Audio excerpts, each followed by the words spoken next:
All right, guys, we're back to The Lion, the Witch, and the Wardrobe, and we're going to be reading chapters 13 and 14. Chapter 13 is titled Deep Magic from the Dawn of Time. Now we must get back to Edmund, where he had been made to walk far further than he had ever known that anybody could walk. The witch at last halted in a dark valley all overshadowed with fir trees and yew trees. Edmund simply sank down and lay on his face, doing nothing at all, and not even caring what was going to happen next, provided they would let him lie still. He was too tired even to notice how hungry and thirsty he was. The witch and the dwarf were talking close behind him in low tones. No, said the dwarf, it is of no use, O queen. They must have reached the stone table by now. Perhaps the wolf will smell us out and bring us some good news, said the witch. It cannot be good news if he does, said the dwarf. 4 thrones in care of Perival, said the witch. How if only 3 were filled? That would not fulfill the prophecy. What difference would that make now that he is here, said the dwarf. He did not dare even to mention the name of Aslan to his mistress. He may not stay long, and then we would fall upon the 3 at care. Yet it might be better, said the dwarf, to keep this one, when he kicked Edmund. For bargaining with, yes, and have him rescued, said the witch scornfully. Then, said the dwarf, we had better do what we have to do at once. I would like to have it done on the stone table itself. That is the proper place. That is where it's always been done before. It will be a long time now before the stone table can again be put into its proper use, said the dwarf. True, said the witch, and then, well, I will begin. At that moment, with a rush and a snarl, a wolf rushed upon them. I have seen them. They are all at the stone table with him. They have killed my captain Margrim. I was hidden in the thickets and saw it all. One of the sons of Adam killed him. Fly, fly. No, said the witch. There's no need for no flying. Go quickly. Summon all of our people to meet here as speedily as they can. Call out the giants and the werewolves and the spirits of those trees who are on our side. Call the ghouls and the bogles and the ogres and the minotaurs. Call the cruels, the hags and the spectres and the people of the toadstools. We will fight. What? Have I not still my wand? Will not their ranks turn into stone even as they have come on? Be off quickly. I have a little thing to finish here while you are away. The great brute bowed its head, turned, and galloped away. Now, she said, we have no table. Let me see. We had better put it against the trunk of the tree. Edmund found himself being roughly forced to his feet. Then the dwarf set him with his back against a tree and bound him fast. He saw the witch take off her mantle. Her arms were bare underneath and terribly white. Because they were so white, he could see them, but he could not see much else. It was so dark in this valley under the dark trees. Prepare the victim, said the witch, and the dwarf undid Edmund's collar and folded back his shirt at the neck. Then he took Edmund's hair and pulled his head back so that he had to raise his chin. After that, Edmund heard a strange noise, whiz, whiz, whiz, another example of onomatopoeia. For a moment he couldn't think what it was. Then he realized it was the sound of a knife being sharpened. At that very moment he heard loud shouts from every direction, a drumming of hoofs, a beating of wings, a scream from the witch, confusion all around him, and then he found he was being untied. Strong arms were around him, and he heard big, kind voices saying things like, let him lie down. Give him something to drink. Steady now. You'll be all right in a minute. Then he heard the voices of people who were not talking to him but to one another, and they were saying things like, who's got the witch? I thought you had her. I didn't see her after I knocked the knife out of her hand. I was after the drawer. Do you mean to say she's escaped? A chap can't mind everything at once. What's that? Oh, sorry. It's only an old stump. But just at this point, Edmund went off in a dead faint.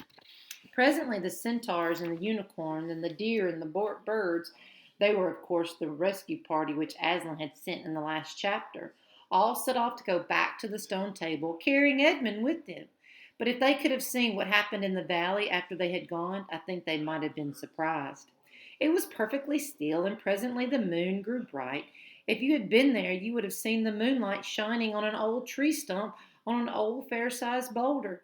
But if you had gone on looking, you would have gradually begun to think there was something odd about both the stump and the boulder. And the next you would have thought that the stump did look remarkably like a little fat man crouching on the ground. And if you had watched long enough, you would have seen the stump walk across to the boulder and the boulder sit up and begin talking to the stump, for in reality the stump and the boulder were simply the witch and the dwarf. For it was part of her magic that she could make things look like they weren't, and she had the presence of mind to do so at the very moment when the knife was knocked out of her hand. She had kept hold of her wand, so had been kept safe too. When the other children woke up the next morning, they had been sleeping on piles of cushions in the pavilion. The first thing they heard from Mrs. Beaver was that their brother had been rescued and brought into camp late last night, and was at that moment with Aslan. As soon as they had breakfasted, they had all went out, and they saw Aslan and Edmund walking together in the dewy grass, apart from the rest of the court. There is no need to tell you, and no one ever heard, what Aslan was saying, but it was a conversation which Edmund never forgot. As the others drew near, Aslan turned to meet them, bringing Edmund with him. Here is your brother, and there is no need to talk to him about what is the past. Edmund shook hands with each of the others and said to each of them, I'm sorry. And everyone said, That's all right. And then everyone wanted very hard to say something which would make it quite clear that they were all friends with him again. Something ordinary and natural, and of course no one could think of anything in the world to say. But before they had time to feel really awkward, one of the leopards approached Aslan and said, Sire, there is a messenger from the enemy who craves an audience. Let him approach, said Aslan. The leopard went away and soon returned leading the witch's dwarf. What is your message, son of earth? Asked Aslan. The Queen of Narnia and Empress of the Lone Islands desires a safe conduct to come and speak with you, said the dwarf, on a matter which is of much to your advantage as it is to hers. Queen of Narnia, indeed, said Mrs. Beaver. All the cheek. Peace, Beaver, said Aslan. All names will soon be restored to their proper owners. In the meantime, we will not dispute about them. Tell your mistress, son of earth, that I grant her safe conduct on condition that she leaves her wand behind her at the great oak. This was agreed to, and two leopards went back with their dwarf to see the conditions were properly carried out. But supposing she turns the two leopards into stone, whispered Lucy to Peter. I think the same idea had occurred to the leopards themselves. At any rate, as they walked off, their fur was all standing up on their backs, and their tails were bristling like a cat's when it sees a strange dog. It'll be all right, whispered Peter in reply. He wouldn't send them if it weren't. A few minutes later, the witch herself walked out onto the top of the hill and came straight across and stood before Aslan. The three children who had not seen her before felt shudders running down their backs at the sight of her face, and there were low growls among the animals present. Though it was bright sunshine everywhere, everyone suddenly felt cold. The only two people present who seemed to be quite at their ease were Aslan and the witch herself.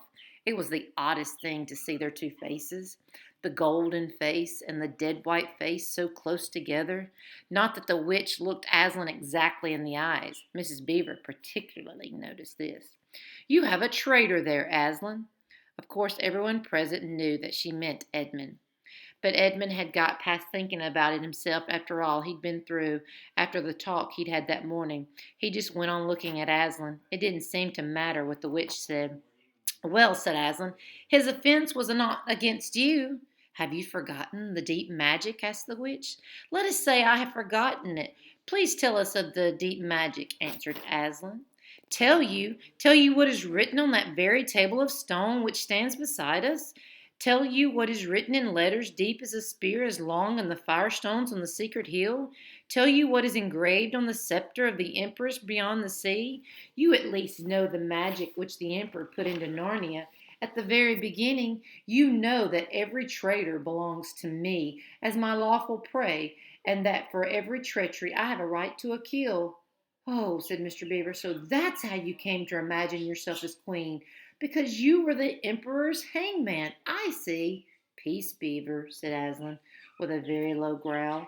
And so, continued the witch, that human creature is mine. His life is forfeit to me. His blood is my property. Come and take it then, said the bull with the man's head in a great bellowing voice. Fool, said the witch, do you really think your master can rob me of my rights by mere force? He knows the deep magic better than I. He knows that unless I have blood, as the law says, all Narnia will be overturned and perish in fire and water. It is very true, said Aslan. I do not deny it. Oh, Aslan, whispered Susan. Can't we? You won't, will you? Can't we do something about the deep magic? Isn't there something you can work against it? Work against the Emperor's magic, said Aslan, turning to her with something like a frown on her face. And nobody ever made that suggestion to him again. Edmund was on the other side of Aslan, looking at all the time at Aslan's face. He felt a choking feeling and wondered if he ought to say something, but a moment later he felt he was not expected to do anything except to wait and do what he was told. Fall back, all of you, said Aslan, and I will talk to the witch alone. They all obeyed. It was a terrible time, this waiting and wondering while the lion and the witch talked earnestly together in low voices. Lucy said, Oh, Edmund, and began to cry. Peter stood with his back to the others, looking out at the distant sea.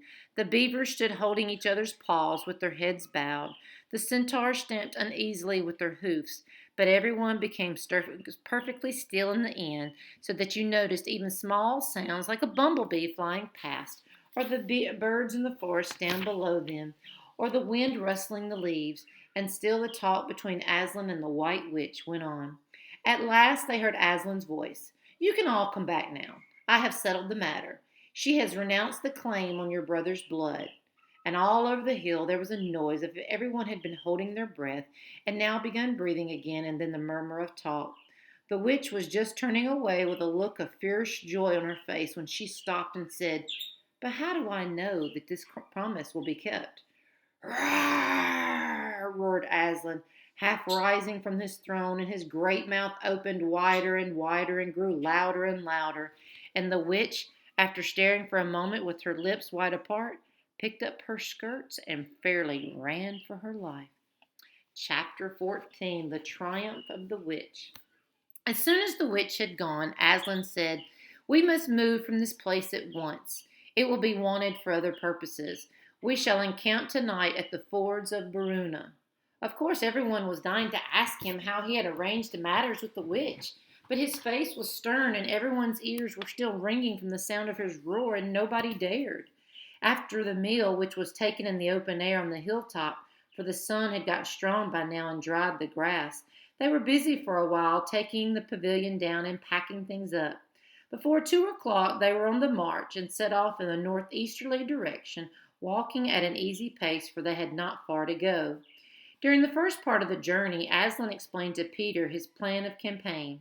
As soon as she has finished her business in these parts, the witch and her crew will almost certainly fall back to her house and prepare for a siege.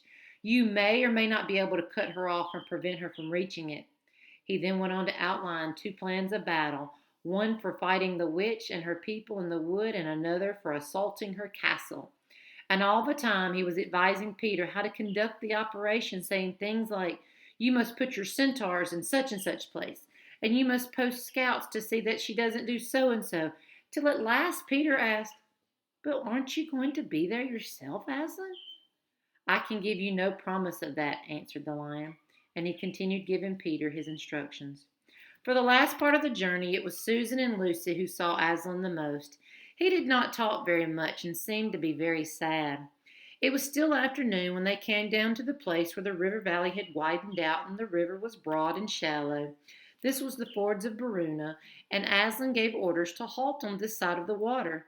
But Peter said, Wouldn't it be better to camp on the far side, for fear she should try a night attack or anything? Aslan, who seemed to be thinking about something else, roused himself with a shake of his magnificent mane and said, Hey, what's that? And Peter said it all over again. No, said Aslan, she will not make an attack tonight. And then he sighed deeply. But presently he added, All the same, it was well thought of. That is how a soldier ought to think. But it doesn't really matter. And then they proceeded to pitch their camp. Aslan's mood affected everyone that evening. Peter was uncomfortable, too, at the idea of fighting the battle on his own. The news that Aslan might not be there had come as a great shock to him. Supper that evening was a quiet meal. Everyone felt how different it had been last night or evening or even that morning. It was if good times, having just begun, were already drawing to an end. This feeling affected Susan so much that she couldn't get to sleep when she went to bed. And after she had lain counting sleep sheep and turning over and over, she heard Lucy give a long sigh and turned just beside her in the darkness.